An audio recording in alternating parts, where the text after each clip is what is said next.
От векове различните народи по света имат своите легенди, митове и предания за различни създания, оставили отпечатък в фолклора и съзнанието на тези народи. Отварям днешното досие с именно една такава легенда. А дали е само легенда? Това ще прецените вие. В джунглите на Филипините от векове се разказва за странно същество. То напада беззащитните, поругава от трупове, отнема новородените и все още неродени деца от майките им. Името му станало нарицателно загибел, страх и смърт. Това същество е именно така наречения Тасланг.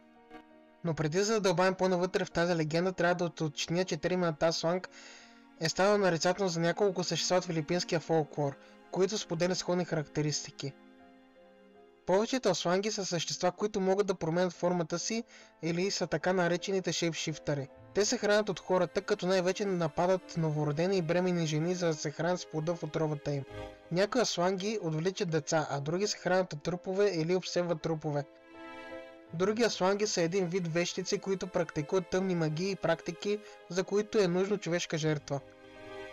Едно от нещата, които ги обединяват обаче, е, че тези създания са силни през нощта, когато могат да се променят в своята ужасяваща форма, като през деня те са отслабени и не се различават от обикновения човек. И всъщност повечето асланги живеят сред хората. Всички тези характеристики се приписват на различни същества от филипинския фолклор. Като нарицателният термин асланг може да се отнася до различно същество в зависимост от региона, в който се намира. Испанските колонизатори отбелязват, че асланг е едно от най-страшните създания в филипинския фолклор. Дали заради способността си да заблуждава хората и факта, че се храни от тях, асланг е едно от тези създания, които успяват да останат в съзнанието на филипинците до наши дни. От историческите сведения на Фердинанд Блументрит може да се обобщи следното. Асланг – това е името на елф, вещер или демон, известен почти из целия филипински архипелаг, особено сред тагалози, пампанги, биколи, висайци и мандая. Това е нощен демон, който приема каквито форми пожелае – на куче, котка, птица или друго животно.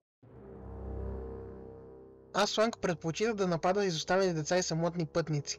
С езика си, ужасно дълъг, черен и гъвкав като коприна, той смуква плодовете от отровата на бременните жени. Родените бълки често се приписват на него. Съществуват много различни, дори и противоречиви легенди за асланга.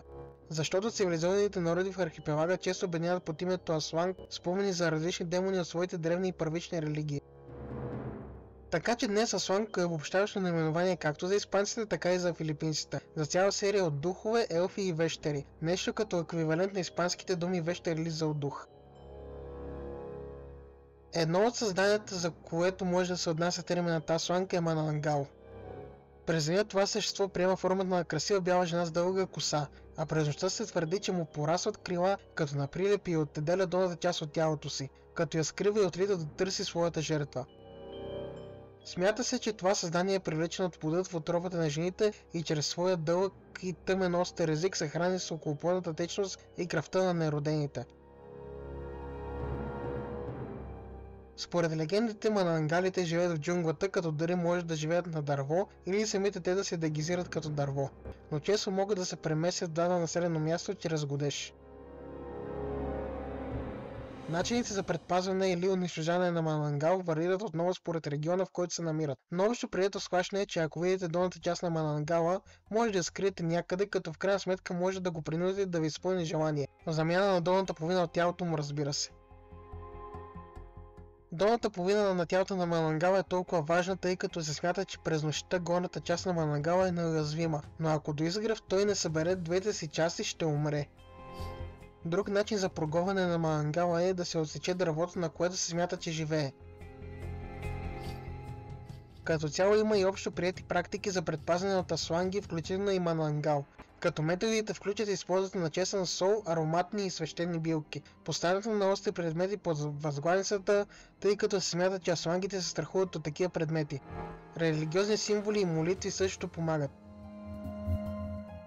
Както вече споменах, асланг е сборно понятие с няколко същества, като за много от тях има различни поверия и предания.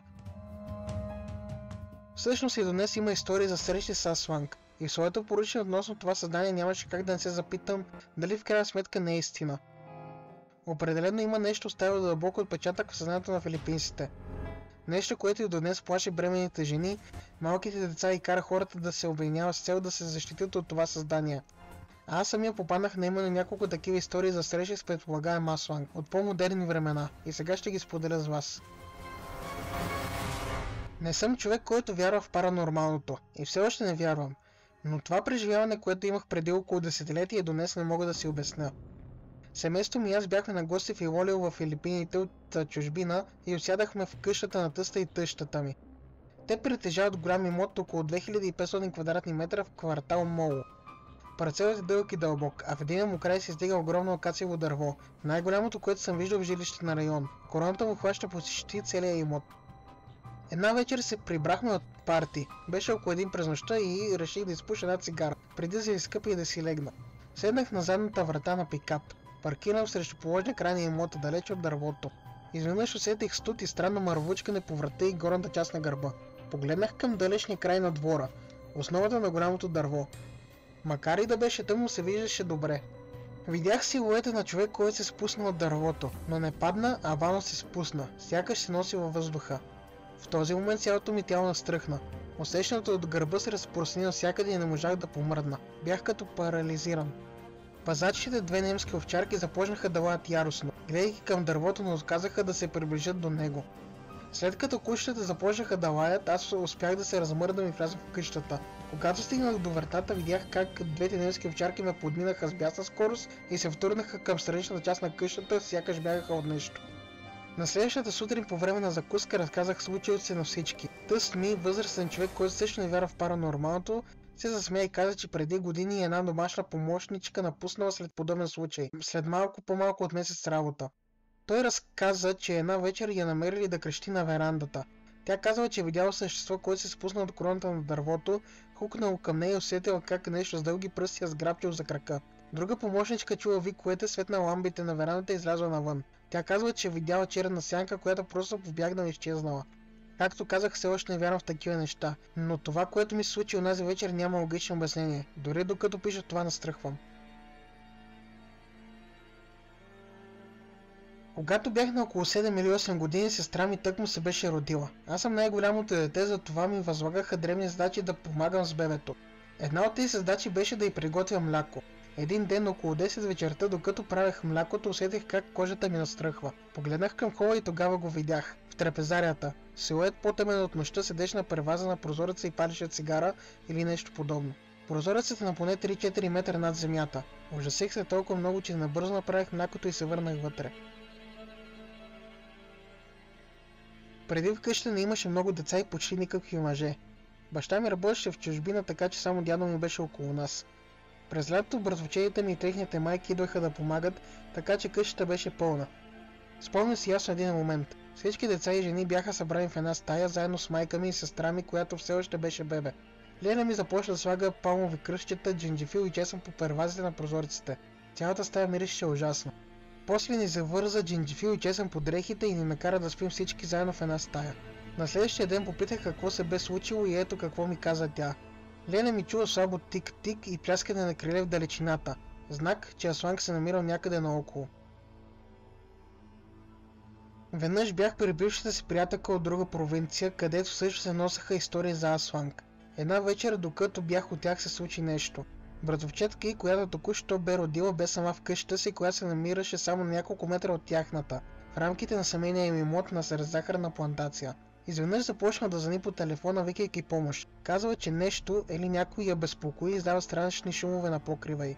За моя изненада цялото семейство се вдигна на крак и се втурна там с мачете и заострени бамбукови пръчки, минавайки покрай къщата на бившата ми. Бях развълнуван и исках да тръгна с тях, но майка им ме дръпна настрани и ми забрани.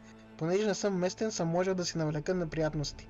Бях ядосан, но от уважение се върнах вътре. От балкона чувах шумовете, виковете и вика на имена, но беше прекалено тъмно, за да виждам какво точно става. Само светлини проблясваха тук-там, докато се опитваха да прогонят съществото. Цялото нещо продължи около 10 на минути и наистина изглеждаше сякаш се борят с нещо реално. След като всичко отихна, те се върнаха и ми казаха, че знаят кой е човекът и че само с извикане по име съществото е избягал. Когато ми казаха кой е бил, се оказа, че аз всъщност го познавам. Бях се сприятелил с доста хора от квартала.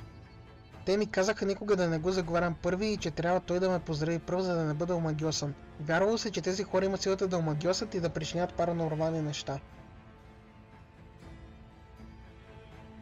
Когато баща ми първо е започнал да създава семейство с майка ми през 80-те години, е работил като шофьор на камион с ремарке.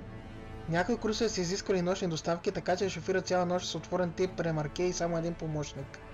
Този път превозвали големи метални пръти, така че помощникът решил да се качи отзад на ремаркето, за да държи баланс и да следи да не се закачат прътите по клоните на дърветата по пътя. Когато минавали по тъмно шосе, заобиколено от гъсти гори от двете страни, баща ми чул силен трясък отзад. Помислил си, че нещо е паднало, но помощника му подал сигнал, че всичко е наред. 2 удара по покрива значили давай, 3 бързи удара спри, така че баща ми не спрял. Едва когато вече били близо до града, помощника сигнализирал да спре и се качил вътре при шофьора. Целият бил облял в пот и баща ми го опитал какво се е случило, но той само казал: "Карай, не спирай." Когато най-накрая стигнали в града, помощникът разказал какво е станало. Асланг се качил отзад в камиона. Помощникът бил обърнат напред, когато чул силния трясък за себе си. Когато се обърнал, видял червени очи и разперени криле като на прилеп. Веднага ударя 2 пъти по покрива, за да даде знак да продължат. Обърна се отново напред и започва да се моли на браницата. Обаче от нерви непрекъснато повтарял Отче наш. През това време чул тежко дишане и ръмжение точно за себе си. Помолил се и не смел да се обърне. Едва когато шумовете спрели, казал на баща ми да спре и се качил в кабината. Баща ми каза, че от трясъка до спирането са минали около 20-30 минути, но за помощника се сторил като цяла вечност. Последната история идва до жена, която имала наистина странна случка, когато била бременна. Жената разказва следното. Това се случи в метро Манила около 2011 година. Братовчетка ми каза: "Стария мъж с новите седи ме попита дали не си бременна." Бях шокирана, още не бях казала на никого в семейството. Бях на 21 години и работех нощни смени в кол център. Не излизах навън, когато бях у дома и бях само на няколко седмици бременна, така че не беше започнал да се лечи. Как този досаден старец можа да разбере? Новите съседи се бяха нанесли току-що в квартала. Идваха от една най-популярните провинции в Филипините, където магията и Асланг са нещо обичайно. Бяха дружелюбни, така че никой нямаше какво лошо да каже за тях, освен неприятния слух, че знаят за Асланг. Когато бях бременна около 8 месец, гледах телевизия късно през нощта с брат си. Беше около 2 вечерта. Нещо голямо падна върху ламариния ни покрив, толкова силно, че прозорците се затрепереха. Брат ми и аз се погледнахме с широко отворени очи, когато чухме стъпки, които спряха точно над мен. Не бях много религиозна, в този момент извиках към богове, светци и ангели да защитят бебето ми. После си спомних историята на баба ми за това как се е спасил от нападение на Асланг, като поставя възглавница между краката си, за да маскира миризмата на бебето. И аз направих същото. Не знаехме колко време чакахме, но после чухме друго поскачане и след това тишина. Тогава се сетих за досадния старец. Може ли да е бил той? Все още не мога да повярвам, че се случи и че се случи точно на мен. След като разгледах всички тези истории, аз самия стигнах до заключението, че може би има нещо повече от само легенда. Да, някои от наблюденията на Манангала или подобни на него същества могат да бъдат обяснени с прилипите от вида летяща лисица. Наистина големи прилипи с впечатляващ размах на крилата.